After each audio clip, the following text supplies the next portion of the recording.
Afternoon, we're right now with Dr. I am Human, and we are going to start making some questions for our final examination of testing. Yeah. The first question is, in your experience, what is the difference between testing and assessing in the process of teaching? Well, testing is set up by the organizers of the material, and they say you come with a pen, a pencil, and paper, and you're ready to be tested, which means questions. Teaching a regular class, I'm old-fashioned. I like to give material. I like to test the students. Okay, which aspects do you consider for assessing and testing your students? Which aspects do I consider for testing and Assessing your students. testing is a test in the answer, and it's not personal. It's like a machine. Okay. So I look at the grammar and the sequence of thoughts that go through the student's mind, and that makes up the grade. Okay. And about assessing? What? Assessing, when you talk with your students and you give them feedback. Well, if they come and they want to know why they got a certain grade, I'm ready to answer. I'm ready to say, look, you made a mistake here, you made a mistake there, and I don't see why you're upset about it. So the next question is, how do you prepare a test, and please be specific in your answer? Well, I think about what I've taught and what they're supposed to have learned, and of course I pick out the most important things out of the whole that reflect. The idea of a test is to see how much the student has absorbed of what he has been taught, or she. And so the best test is the test that concentrates on what has been taught. Yeah, okay. The next one is, what kind of test do you apply for your students? What kind of test? Yes. The kind of test where everybody shuts up and sits alone and writes. What do you prefer, objective or subjective test? Subjective. Why? Because a subjective test allows the student to put his personality into the test. An objective test is nowhere. It's just it's possible for the student to learn certain answers and write those answers. Subjective test, a person has to become himself, or herself. Yeah. When you prepare a test, which skill do you emphasize on? Please be specific. Well, first of all, the memory, of course. I have to make a question that tests the memory of the student to see if it went in, if the material went in. So that's the most important fact, is to give a wide range question that tests the important points for each question. Do you use rubrics to evaluate your students? It's like some criteria about the students.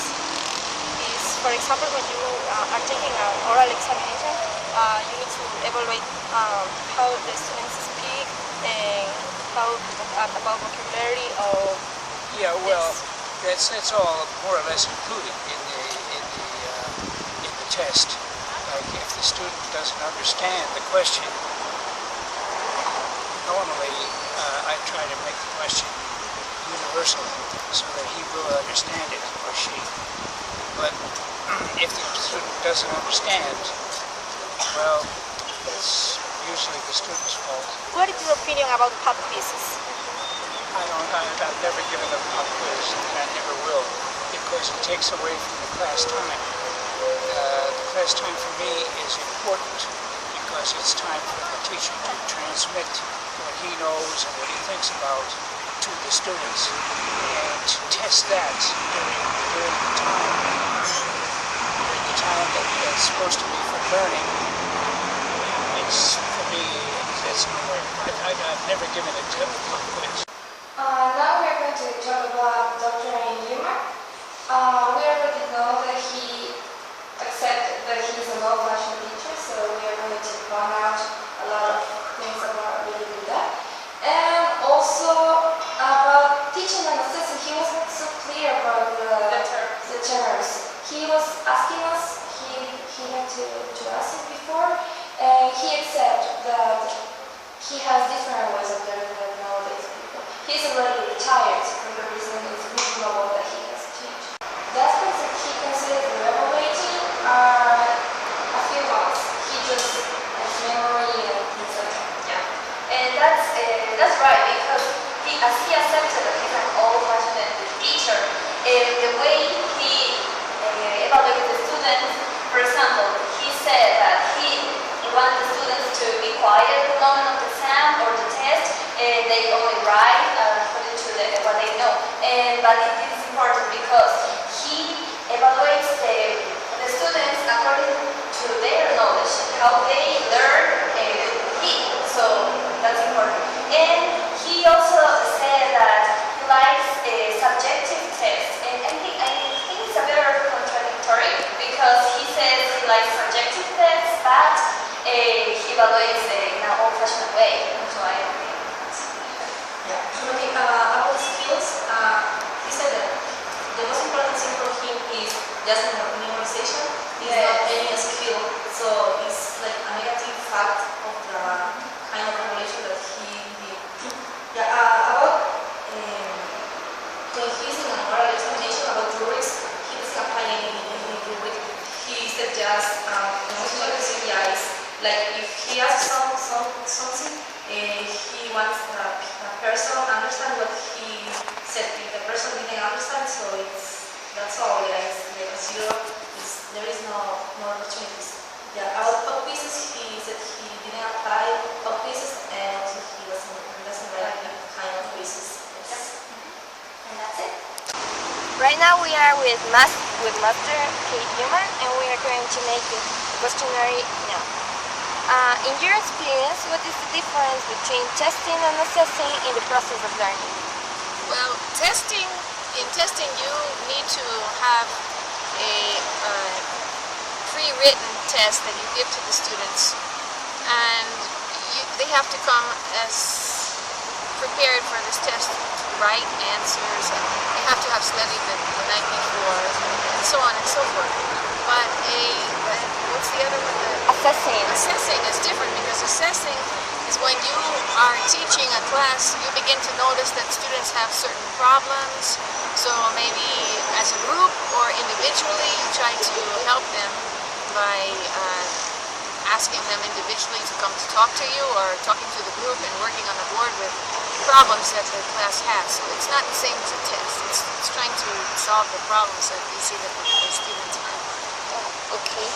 And which aspect do you consider for assessing and testing the students?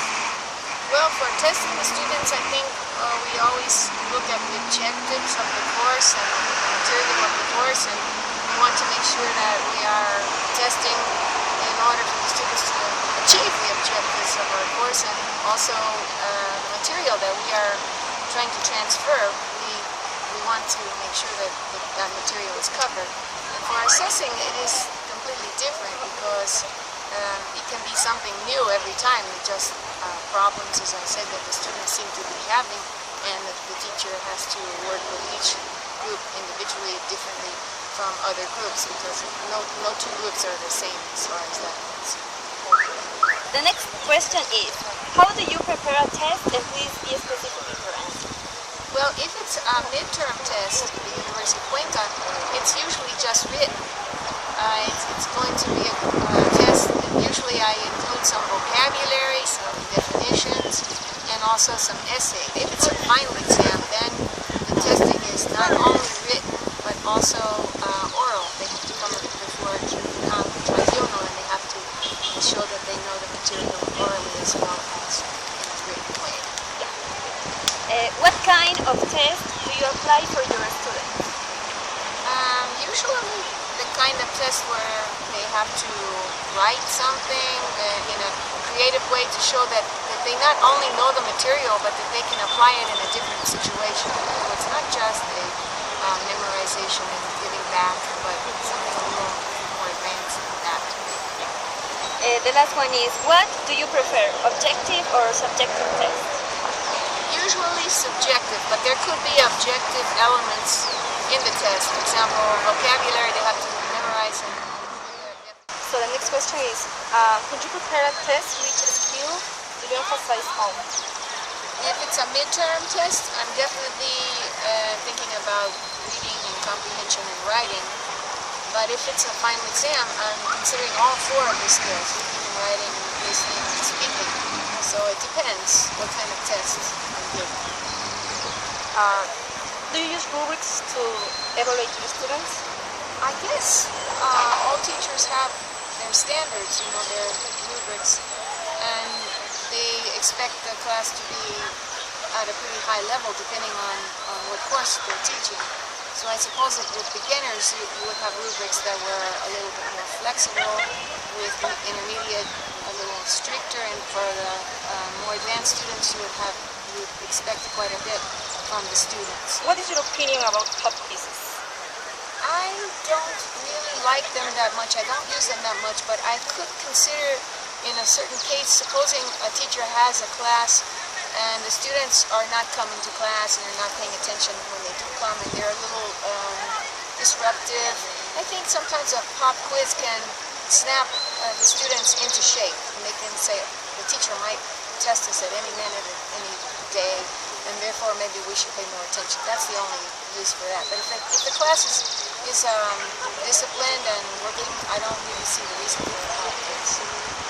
Okay, that's all. Thank you, teacher. Thank you very much. About Masaki Yuma, we can notice that she has actually a more contemporary idea about education.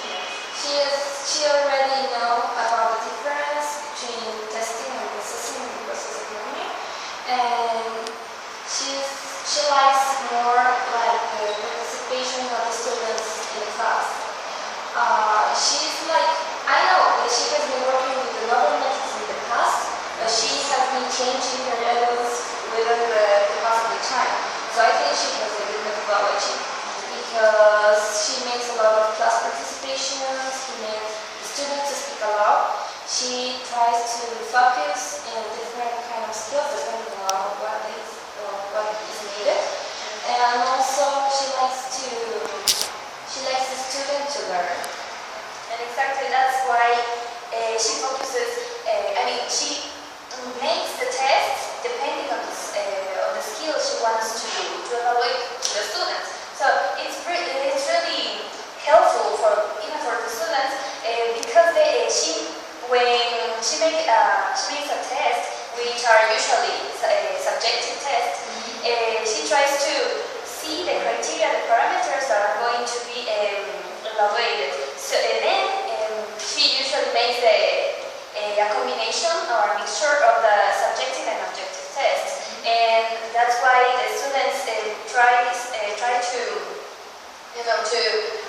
learn more because of the methodology she chooses. Yes. About the skills, she said it depends on which exam is going to apply.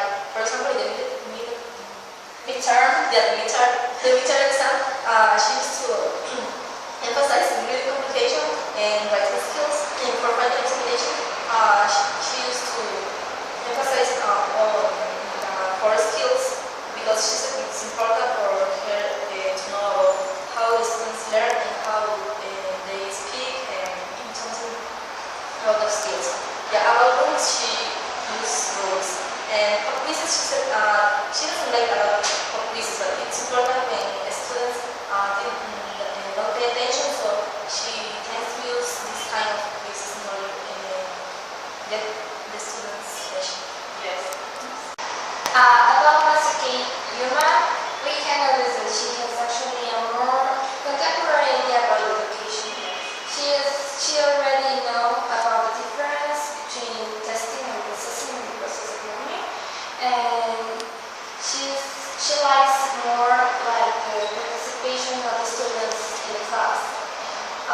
She's like, I know that she has been working with another methods in the past, but she has been changing her methods within the past of the time. So I think she has a good methodology because she makes a lot of class participations, she makes the students to speak a lot. She tries to focus in different kind of skills depending on what is needed. And also she likes the student to learn. And exactly that's why she focuses, she makes the test depending on the skills she wants to evaluate the students. So it's really helpful even for the students because when she makes a test, which are usually subjective tests, she tries to see the criteria, the parameters that are going to be evaluated. So then she usually makes a combination or a mixture of the subjective and objective tests, and that's why the students try to learn more because of the methodology she chooses. Yes. About the skills, she said it depends on which exam is going to apply. For example, the midterm, the midterm exam, she used to emphasize in reading communication and writing skills.